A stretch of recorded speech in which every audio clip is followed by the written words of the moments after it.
es para explicar sintéticamente la unidad 1,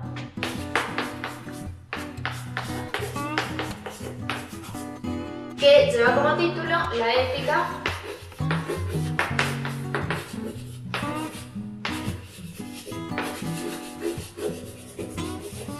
y sus alcances, es decir, hasta dónde alcanza la ética. Por ahí ustedes habrán escuchado decir que la ética no alcanza, y es cierto, nunca alcanza, pero es muy importante determinar cuál es el ámbito de la ética.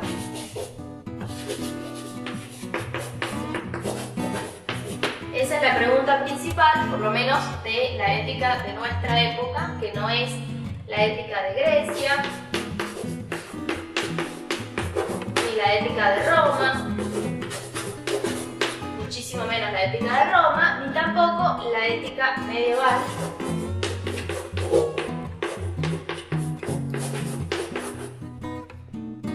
Y tampoco, aunque parezca mentira para muchos de nosotros, no es una ética moderna.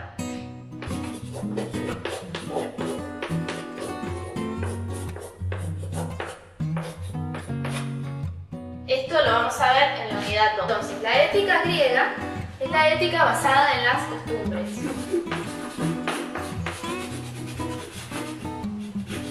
La ética romana es la ética que inventó el derecho.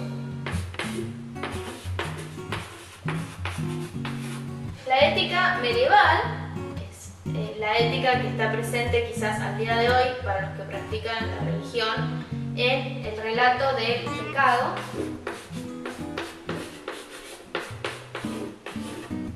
Y sobre todo lo que acontece cuando el ser humano va al pecado, que es la caída del cielo al infierno.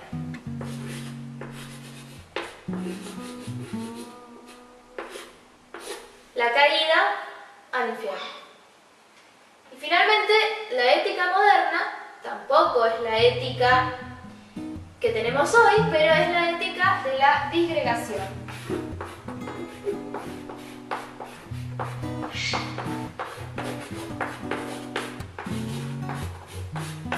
La ética de la disgregación, es decir, el mismo ciudadano, Juan, Pedro, José, puede ser de una forma como ciudadano y de otra forma en otros ámbitos. Por ejemplo, puede ser un buen ciudadano y un mal padre.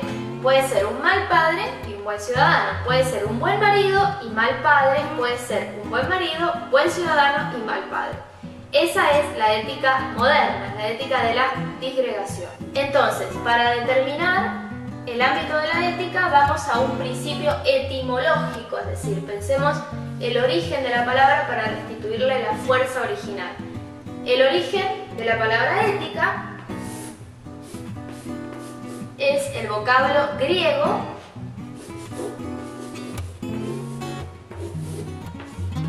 ethos. Acá está escrito con la fuerza del vocablo original.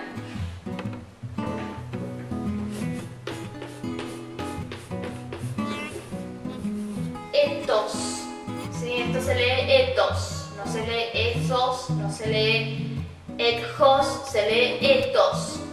¿Cuál es el ámbito de la ética? De acuerdo con el principio etimológico, es la forma que tenemos de vernos a nosotros mismos, como se veían los griegos en el teatro. Esa palabra también refiere a los personajes de una obra de teatro, ¿sí? Entonces, según el principio etimológico, la ética es una reflexión acerca de cómo ser mejores.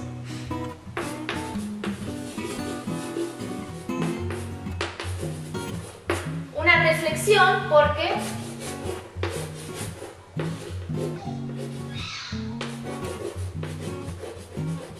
es la posibilidad de verse a uno mismo en un espejo. De ahí viene la reflexión. Entonces, la ética natural.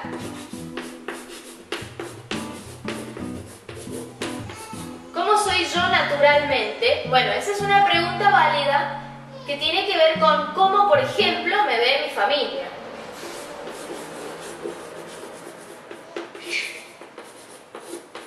La familia es el primer ámbito en el cual introyectamos la ética. Pero también tenemos la ética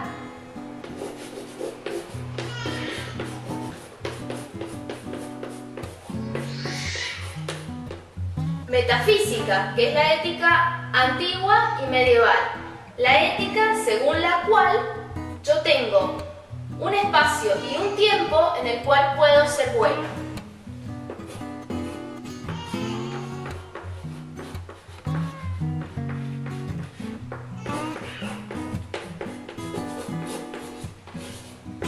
Entonces, cuando decimos, por ejemplo, hoy no es mi día, quiere decir, hoy no es el tiempo para que yo sea bueno. ¿Cuál es el objeto de la ética? Hay filósofos que consideran que la ética no tiene objeto, porque no es una ciencia en sentido estricto, no es una ciencia como la física o la matemática o la biología, no es una ciencia, sino que es una disciplina de conocimiento que tiene cientificidad.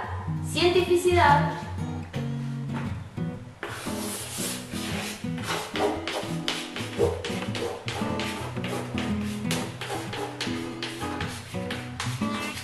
no es lo mismo que ciencia, ¿sí?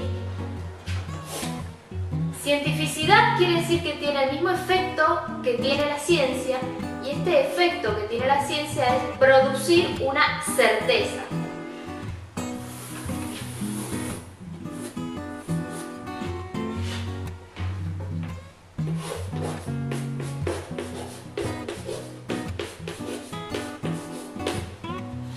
Estos filósofos que dicen que la ética, como una disciplina filosófica, no tiene objeto, son los que a mí más me gustan. Entonces, a mí me gusta decir que la ética no tiene objeto, sino que tiene objetivos.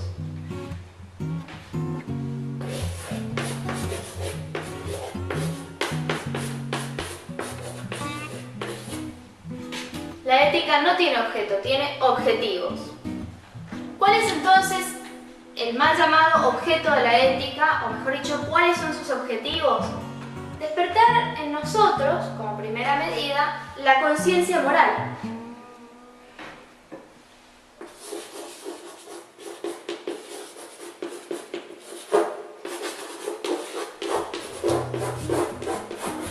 Entonces, como recordarán, dijimos que la moral es lo que nos enseña nuestra familia y algo así como lo natural en el hombre.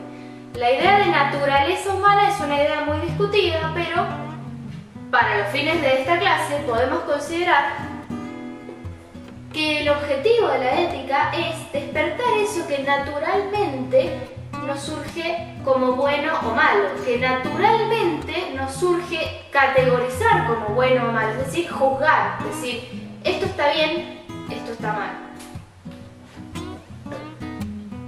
La conciencia humana y la ética ocurren porque el ser humano actúa, es decir, el ser humano actúa en sociedad porque no le queda otra.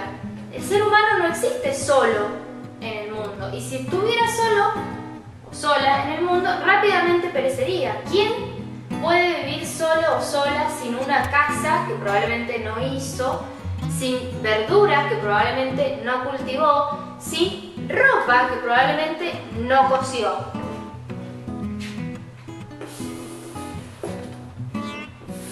La ética nos enseña a recibir eso que los demás han hecho, agradecerlo y, por supuesto, vincularnos con ellos desde un lugar mejor al lugar del egoísmo o del autocentramiento.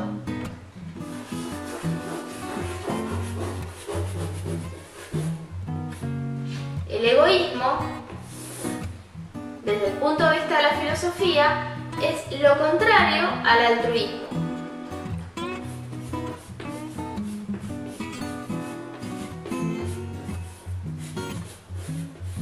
Es decir, a la capacidad de considerar al otro.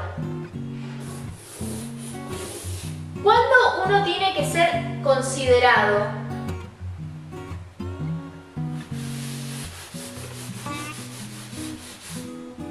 La consideración del otro no nos puede llevar a negarnos a nosotros mismos.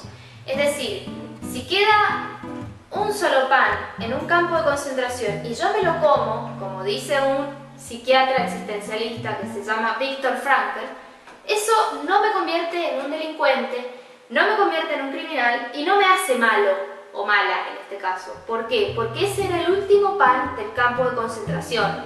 Entonces yo no puedo poner a los demás por encima de mi propia supervivencia. Eso plantea la ética existencialista. La existencia precede a la ética, es decir, yo estoy acá, pero antes de mí hubo otros, ¿sí? Hubo otros, hubo otras, y después de mí habrá otros y habrá otras. Entonces, si la existencia es una realidad, vuelve la pregunta por la fundamentación de la ética. Y eso, queridos amigos, queridas amigas, es la clave. La fundamentación, básicamente, acotadamente, podemos decir, es la respuesta a la pregunta ¿por qué?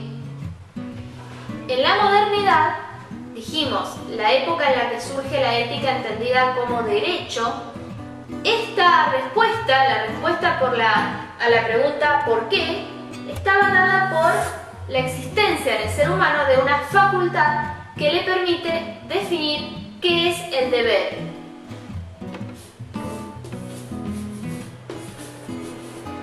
¿Por qué debo actuar así?, pregunta Kant. ¿Por qué voy todos los días a caminar a cierta hora?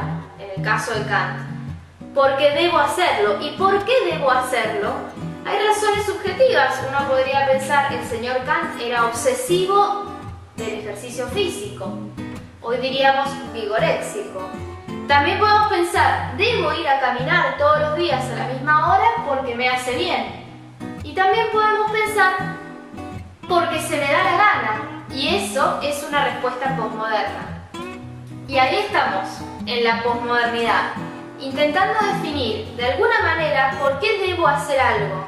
Y sobre todo, estamos haciendo cosas, estamos comprando casas, vendiéndolas, alquilándolas, recibiendo dinero por bienes que quizás no construimos, quizás yo heredé la casa, quizás la casa me salió adjudicada en un plan de vivienda, quizás la casa es algo que construyó otro, que compró otro y en la cual yo vivo sin haber pagado nunca un alquiler ni una cuota.